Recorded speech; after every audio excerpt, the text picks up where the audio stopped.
What's happening, everybody? Welcome to episode 3 of Daily Dev Club on Friday the 10th of May 2019. Today I thought we'd delve into something a little bit different to the last couple of days and look at some simple game development with Unity. So let's get to the code.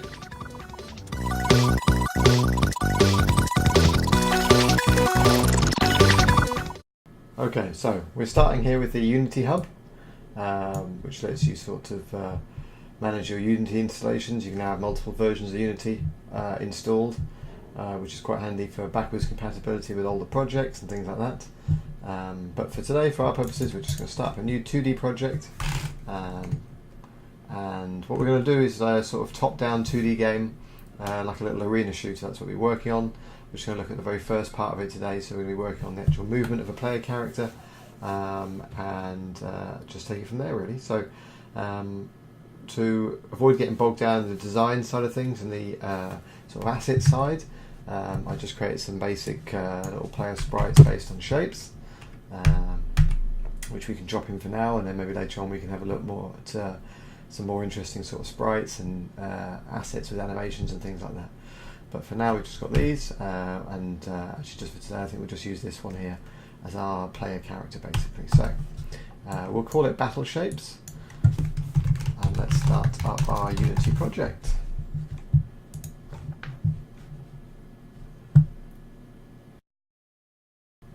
Okay, so now we have the Unity editor here,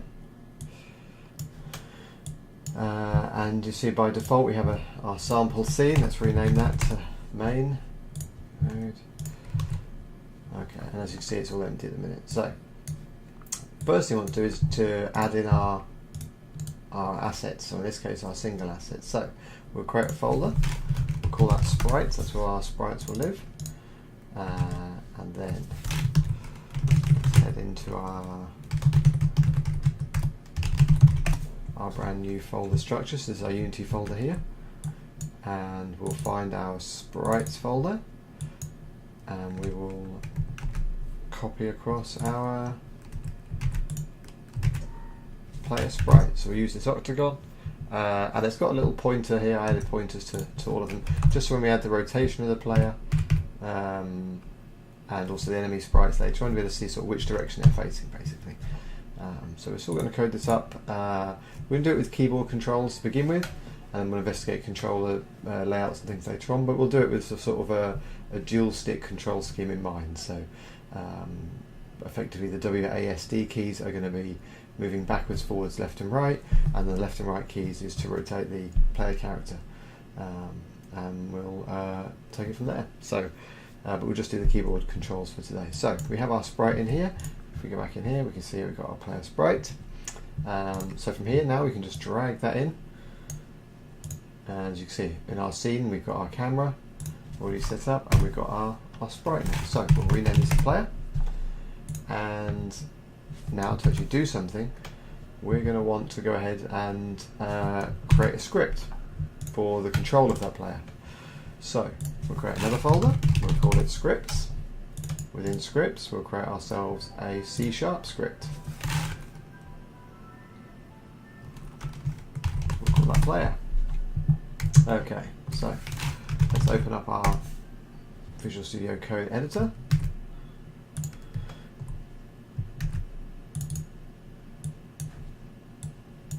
And we'll open up our player script now. And here we go. So you can see that by default the Unity scripts, they have there's a whole bunch of different lifecycle events, but the most important ones that are already laid out, we have start and update. And as the comments sort of say here, if you've not used Unity before, start is called before the first frame update, so once basically, for that for each game object that this script is attached to, and I'll come back to that in a second. And update is called once per frame, so any updates and things that we need to do for sort of movement, constant motion, that sort of stuff, animations, we need to put in there. Pop into update. So this is where we're going to want to handle our input, and then do something with the sprite to actually make it move on the screen. So in Unity we have the sort of input framework we can use that simply already defines a whole bunch of different buttons and things like that, but more importantly for us right now, it defines axes. so we can use the horizontal and the vertical axes. So just to see that in action, we can do some simple logging and just see how that's responding to our input. So we save that in our script. If we run this now and switch to our console and start pressing buttons, we'll see that actually nothing's happening. Now the reason for that is we have our player game object, which is effectively just our sprite, and we have our player script, but they're not linked yet. So in Unity, whenever we write a script, we're going to need to go ahead and attach this to our game object. So we have our player script, and we want that to run on the player object, so we just drag that across, and now we can see that as well as having a sprite renderer, because we dragged in a sprite to create that object, we now have our player script attached. Now we run the game, switch that console, we can see that we have our output here, and then as we're changing that, you can see down the bottom, drag this, you can see the latest console windows. In here, you can see the different values coming in. So when I push the up arrow key, the vertical changes, up, down, and then we have the horizontal value changing. So now the next step is obviously to change the actual position of our player character based on these values. So for that we'll use the transform. And so what we want is to update our position for the object, and the position is actually in 3 dimensions. Even though this is a 2D game, it still has the 3 dimensions. We can see here, obviously the Z-axis is just a sort of lot less useful. We can still do things with it. We can do funky animations so things look like they're turning end over end and things like that, so you can still sort of work in that dimension. But obviously for here, in terms of the movement, being a top-down 2D game, we're looking at the X and Y axes. So we're going to set the position, we're going to create a new vector, and then we're going to set the X value to be the existing X value, but we're going to add in our axes sort of positioning, the value that we're receiving back from that, so effectively responding to any input on that axis. And then obviously lastly the Z, we're just going to leave it as it is. So effectively every frame we're resetting the position of the sprite, but we're using those 2 inputs, and then that should have an impact on the actual player character. Let's run this now and have a look. And now you can see as we push up, down, left, right, moves around. Now it's pretty speedy, it's pretty hard to control, it really sort of whips around the place. Now, what we need to take into account is obviously this runs once per frame, and depending on the performance of the computer and it lagging and things like that, other sort of instructions on the processor that might be processed first, the frames aren't necessarily going to happen all in a consistent sort of time frame. The time between frames might vary. So in order to take that into account, we're actually going to use the delta time. So this is a nice little handy reference in Unity, time.delta time, and that gives us the time since the last frame. So that way we can sort of scale our movement based on the time from the last frame. So even if there is suddenly a dip in performance or the frame rate's varying a little bit, the actual movement shouldn't be sort of so jaggy, because it will be taking into account that particular sort of time since the last frame, those sort of gaps. Generally, hopefully, the time between each frame will be fairly consistent, but it will just help to sort of smooth that out. And if we hit play, we can see that it's moving around, but now it's a lot slower. So it might be smoother now and more sort of resistant to performance problems or issues, but we're going to need to sort of add a speed to this. So we'll take that into account as well. And so this is just a modifier basically, so that we can sort of have our speed for our player character and sort of speed this up.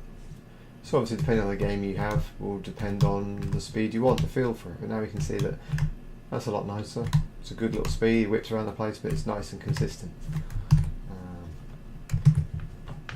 Which is pretty nice. So now we have this in place and we've got our basic movement. However, we don't have any rotation, it's just up and down and left and right. So the next thing we need to do is configure our actual input. So before we can look at the rotation, we need to look at the actual project settings and just tweak the input slightly. So here we have the axes defined, and this includes sort of button presses and things like that, but you see if we expand the horizontal and the vertical, we'll see that the horizontal works with the left and right arrow keys and A and D, and the vertical works with the up and down arrow keys and W and S. What we really want is for the horizontal and vertical just to work with WS for vertical and A and D for horizontal, and then to have the left and right arrow keys on a sort of rotation so that you can use them together. So you might be able to rotate the character as you're moving forward, that sort of thing. So in this particular case we're going to take these out and replace it with A and D, sorry, and the same here. Make sure it's the right way around actually. Yep, that's right. So S and W there, and we're going to take them out. So that's those configured, and then if we add a new axis, so we set the size here, we'll go down here, we will call this one rotation. And we're going to have left and right. We'll worry about sort of joysticks and controllers later. Maybe in a future episode we'll look at getting like a DualShock 4 or an Xbox controller plugged in and see how we can then map that to the actual dual stick. But for now we're sort of trying to mimic it as best we can with some decent keyboard controls. So that's configured. We can close that down. And now if we run again, we're going to see that it should still control as it did before with WASD, but the left and right keys now don't work. Now we can use our newly configured axis for rotation, and if we just make sure that's actually working, pop that in there, and we'll check the logs again.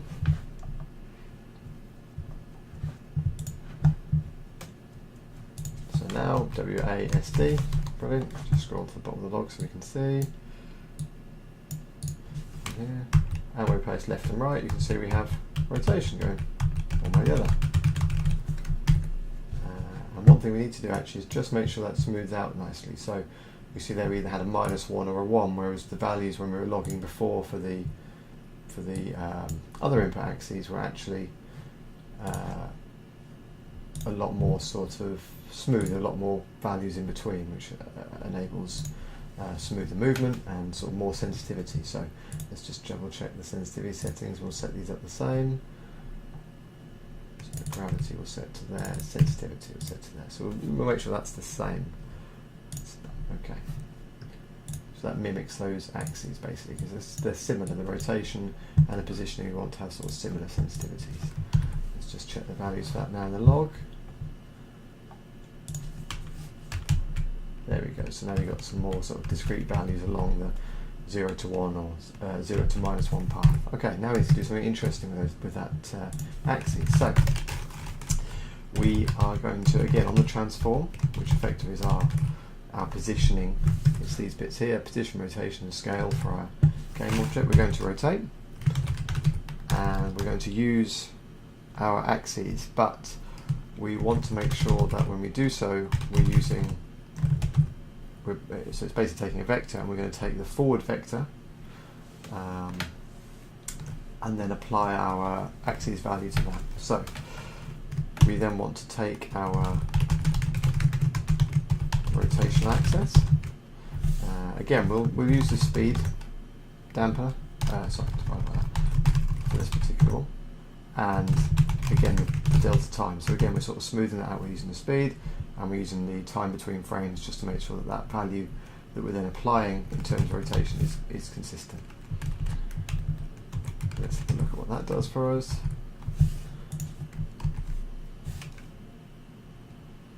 we go left and right, we see it's actually flipped, so we need to flip that value. So we flip that axis first. here, rerun, and now we've got left, and we've got right. And you can see it's pretty smooth, the speed's quite nicely working.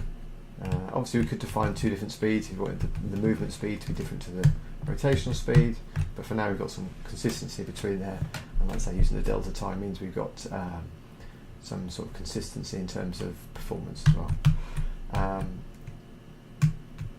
One thing in terms of the controls that's not very intuitive though, and this is sort of why I added the pointer on the asset to make it a little bit easier to spot, is that even though we're rotated now, so now we rotate away that way, so it's sort of facing downwards, if we press W, which is our forward key rather than our up key, you'd expect him to actually go in the direction of the arrow, of the pointer, and actually go down. If he's facing this way, you press W, you sort of expect him to go left. So now we need to amend our positioning, our movement. We can use that log statement so that we can actually use that to see it a bit easier. So that we can actually take into account the rotation, the basic direction that he's facing, and then sort of apply positioning and direction in that particular rotation. So to do that, if we pull out our horizontal values into a couple of variables,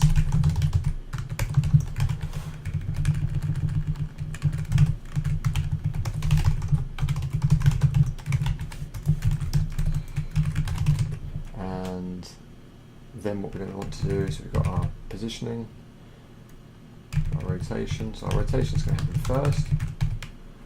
So we calculate our horizontal and vertical sorts of movements based on the inputs. We've got our rotation, and then instead of this for the positioning now, what we actually want to do is we're going to want to take the position, and we're going to do sort of instead of setting a whole new vector each time, we're just going to add on, and we're going to use transform direction, which is available on the transform, and we're going to do it twice. Once to the x-axis, once to the y-axis, once to the x-axis, one for the y-axis. So for the x-axis, we're going to use vector 3 right, so the x-axis, and then we're going to use the horizontal value. So we're essentially saying take that transform direction and apply our horizontal value to it, and sort of add that amended vector to the position, and then we do the same thing again. Probably guess what's coming here. We've got vector 3 up, which is our y-axis, and we're going to apply our vertical value. So don't forget this runs every frame, so they're not touching any keys, they're not using anything, it'll be 0. But when they do press up, they press W or S or AD, it's then going to trigger these axes, perhaps both at once, perhaps just one, to different varying values. But both will then get applied. So we can then lose this particular transformation, and now we've just got these two. Like I said, once for the x-axis and one for the y-axis. So save that, load, rerun our game, and we can see our WSAD works nicely. We haven't rotated yet, then we rotate our character. Now we're playing W, S, A, and D. Rotating around, W, S, A, and D. Down, W, S, A, and D. So we can see that now W is always the direction of that white triangle. You know, if we imagine that sort of his head, the way that the character's facing, that's always forward, that's always backwards. A is always left of the character, D is always to the right. And then it means we can do some sort of, you know, as we're moving now, we can use both controls in conjunction, and like I said, sort of dual stick style layout to actually have more sort of fluidity in the movement. Which obviously, if we're sort of going to turn this into a little 2D arena shooter, you know, you need that sort of fast, twitchy, fluid movement to really be nice and responsive. So that's what we've got there. So I think last bit for today's episode, that's a good start in terms of that sort of fluid, nice movement. The last bit we'll look at is just making sure that this character doesn't get off the screen. So here, very easy to lose, he's gone, and especially when he's off screen you don't know which direction facing, very hard to get back again. And obviously when we come to have the game, we really want probably to just have the arena be a single screen, then we're going to spawn in enemies, have projectiles, that sort of stuff, but all the action is going to happen on that one screen. So now we need to restrict the player. So we need to firstly sort of figure out the actual bounds of the screen, of the play area, and then we need to somehow stop the player from going beyond those. So what we'll do is we'll set up a couple of variables for our boundaries, and we'll do this outside of the update because we only need to set these in the very beginning, because they need to be calculated every frame. They're not going to change. The screen size, the boundaries are going to be the same as soon as you boot up the game. So we can put this in the start for our player objects. As we're using an orthographic camera, we can just, for the Y boundaries, the Y size of the screen, effectively that's going to be our orthographic size, and the X boundaries is going to be so it's basically the screen width, so the Y bound, the orthographic size, times the screen width divided by the height. So we're going to use our bounds Y times screen.width, which provides the screen width for us, divided by the screen.height. And that's going to give us our X and Y. And we can just check to see what they are by doing a quick logging exercise.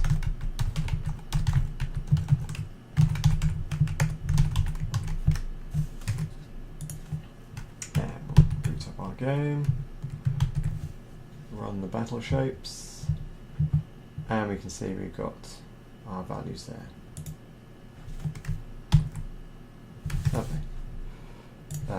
Actually, I've got an erroneous minus there, so they should be positive figures because they're the size of the screen, the bounds. Let's just double check that again. Minus in there. Yeah. Okay. So that's right. Cool, and obviously that seems about right. We've got the screen width being, in terms of the aspect ratio, being a lot bigger, just over double the size of the height. Obviously, with these calculations, then if you decide to change the sort of the screen size to suit different target devices, hopefully it should still work for those different calculations as well. So we have our boundaries now. Now we need to ensure that when we update the position, it doesn't go beyond those. What we can do is actually, rather than we could put in a check here, we could sort of take a copy of the position, amend the position with the right and the up, then check to make sure it's not beyond the bounds before we apply it back to the transform. But there's actually another way we can do that, and that's to use what's called late update, and this fires at the very end. So this is always good for sort of physics-based things or checks of this nature, where you can fire it after everything else you want to do in a frame. So the update will happen once a frame, and then late update will happen right at the end. So we can be sure that's going to run afterwards. And what we can do is we can then use a math function called clamp that's available in Unity to actually literally clamp those values. So we're not worried about the z-axis, we'll put that in last.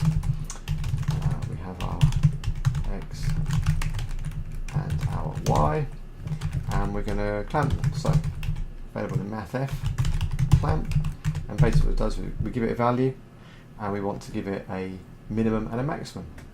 And we're basically saying it needs to fall between either of these values. So what we want to use for that is the x bound. So for the x position, the x boundaries on the minus end. So I think we had 11 something, so minus 11, all the way up to the positive 11.2472, whatever it is. So what we're saying is the position, if it falls anywhere between them, it will just stay as it is. If it is, after these calculations, beyond one of those, it'll be clamped inside of it. We're going to do the same thing for the y, but with the y boundaries. So again, now it has to be between -5 and 5. And like I said, that's always going to happen after all the other calculations. Yeah, so we have our fluid movement now, and as you see, we can move around, but we are butting up against the edges of our arena. So it's a good first step for Battle Shapes, our little 2D top-down arena game. We have our player character, we have our arena, and I think the next episode we will look at dropping in some enemies, so some other sprites, and then looking to give them some kind of movement of their own, and then beyond that we can actually look at adding projectiles so you can shoot enemies, scoring, and build it all up from there. So that'll be in an episode next week sometime. Hope you enjoyed today's episode. Have a great weekend, everyone, and I'll hopefully see you back for episode 4 of Daily Dev Club next week. Peace out.